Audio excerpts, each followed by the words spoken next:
What's up, airplane collectors? Welcome to a model review. It's your host Ray. Today I'll be reviewing the JC Wings 1:400 scale Turkish Airlines Airbus A350-900. I don't know very much about when this model was released or any history behind it, so we'll jump right into the review instead. This review will consist of a short discussion of the box and its contents, and then a discussion and analysis of the model's features, and at the end of the video I'll give my personal opinion about what I think of the model and whether or not I recommend it to other collectors. So starting off with the box, this will be very brief since the box isn't really anything special. It's an orange JC Wings box with very small box art here. It's not very impressive by any means. Here you can see it's just all orange. I'm not sure why JC Wings does this, why the box is just orange instead of with actual box art like they do with some of their models, but I won't complain too much. It's 22 centimeters lengthwise, 22 centimeters tall, and about 5.5 centimeters wide. So it's decently large, and it's a little bit overkill for this model, but I won't complain too much. Interestingly enough, though, inside the box comes a card that fits the model, which here you can see it's basically the size of a standard credit card or debit card or just any card that you would put in your wallet or something. It's made out of a sturdy plastic, so it's fairly tough, but you can also bend it a little bit. Here you can see, of course, the box art, well, the airplane CGI, a few other things, and on the backside you can see specifications in English, so that's pretty cool. You don't really see this with many models these days, so this was quite the treat to see. And here's the model itself. I'll give you guys a quick 360 while I list off some specifications for the model itself. The fuselage length of the model is 16.7 centimeters. The wingspan is 16.2 centimeters, and it is 4.4 centimeters tall from the ground to the top of the tail here. So it's decently sized. It's fairly heavy due to the fact that it's made out of die-cast metal, and it's accurate to 1:400 scale. Let's start up the review at the front of the aircraft. Here we can observe all sorts of printed details as well as the nose shape. I'll begin in the nose shape. Nose shape is decent. It actually looks pretty solid now that I look at it. Looks slightly pointy, but it's not exactly too bad either. So I'd say it's a pass. Looks pretty good. Lots of printed detail here. Here you can see the Turkish Airlines logo as well as some of the exit doors. No complaints on the printing, no complaints on the color. Looks pretty good. As we move to the rear of the aircraft, here we can see, I'm terribly sorry for my ignorance on this one, but I have no idea what this is. But it's some sort of design. I guess it's a flower of some sort. I really don't know. So if you know more on that, please comment that down below so others can be well informed. But that looks good. It's painted with a nice silver finish too, so it looks really good. Here's the vertical stabilizer. The vertical stabilizer looks really good. No complaints here. Color looks nice. No defects. Really nicely done overall.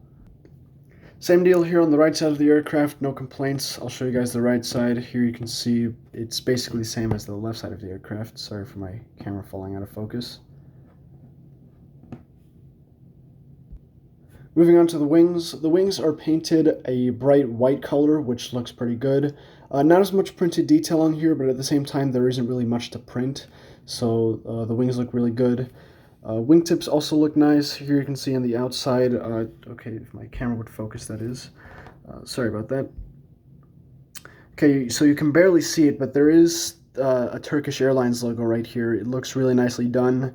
No complaints on there.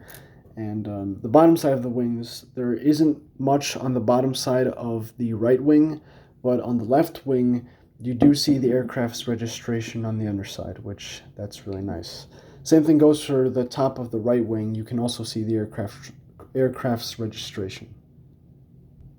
Let's transition to the rear of the aircraft for a little bit. Here we can see the horizontal stabilizers and also the auxiliary power unit. Everything here looks good. Not as much detail on the horizontal stabilizers, but they still look good nonetheless. And the APU looks nice with a little bit of a hole here for the exhaust, so very nicely done. Now for the engines. The engines on this model look really nice. The exhausts look good. Here, okay, you might be able to see a little bit of an issue with the paint here on the exhaust. It actually looks more like a detail here. There's a little bit of a darker black finish here, or film, I'm not sure what it is.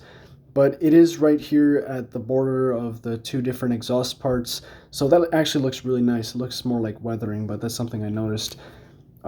Pylons look nice, no complaints on there. The fan blades, they look really nice. Here you can see them. Unfortunately, they do not spin, although it kind of does look like they could spin.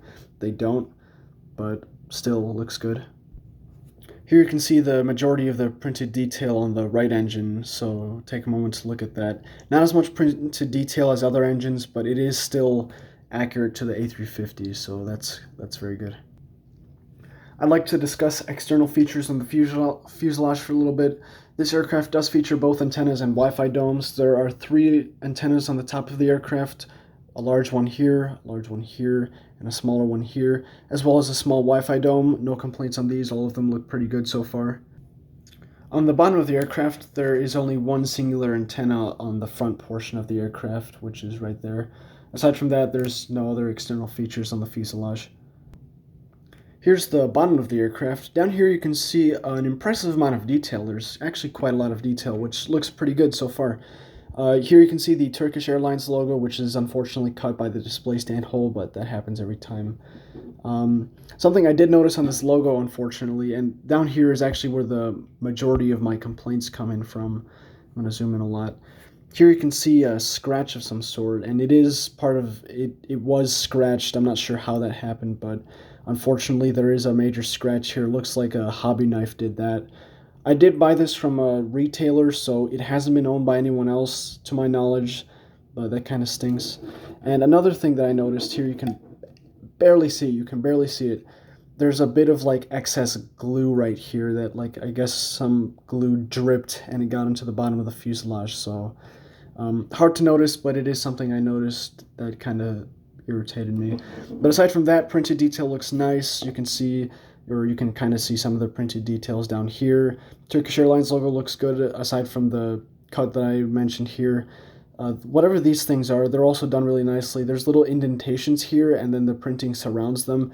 The printing is done very well on those. You can kind of see the cargo bay doors here. Those also look nice. Moving on to the landing gear. The landing gear in this model, they're okay. They're not the best. Here you can see the nose gear. It's kind of bent towards the rear of the aircraft. Not sure. I don't think that's very normal. And also the nose gear is strangely tilted. Wow, that's actually pretty decently tilted towards the left side of the aircraft, or the right side of your screen. So that was kind of disappointing to see. Main landing gear weren't the best either. You can see the left main landing gear here. That one, it pivots fine. The wheels roll nicely.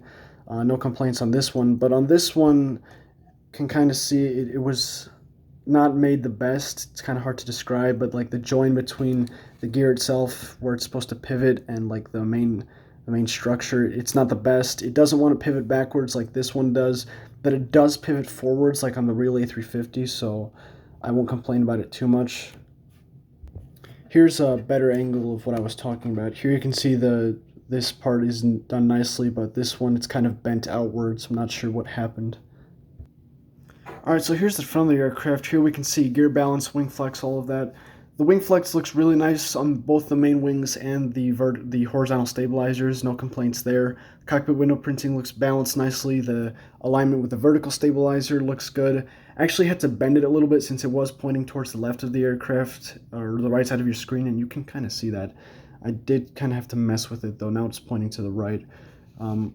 It was relatively easy. I actually had to kind of break it, but I'm going to have to adjust that later. But initially it was pointing towards the left side, so that is kind of concerning. Left side of the aircraft, right side of your screen, I mean. Aside from that, everything looks good. Gear balance looks fine. Wing flex looks good, as I mentioned earlier. Well, that concludes the review. Now time for my opinion and recommendation. It's a pretty solid model. There were a bit more defects than I anticipated, since JC Wings is usually really good with quality control. But still, I guess those are somewhat forgivable, so I do recommend this to other collectors. This model is fairly easy to find in most places, so if you want to get your own, go for it. And the fact that it includes this little card here, it is also really nice. It's a really cool touch, even though it's not really necessary. It is nice. Well, that concludes the review. Thank you so much for watching. Like, comment, and subscribe. Stay tuned for more airplane content, and I'll see you guys later.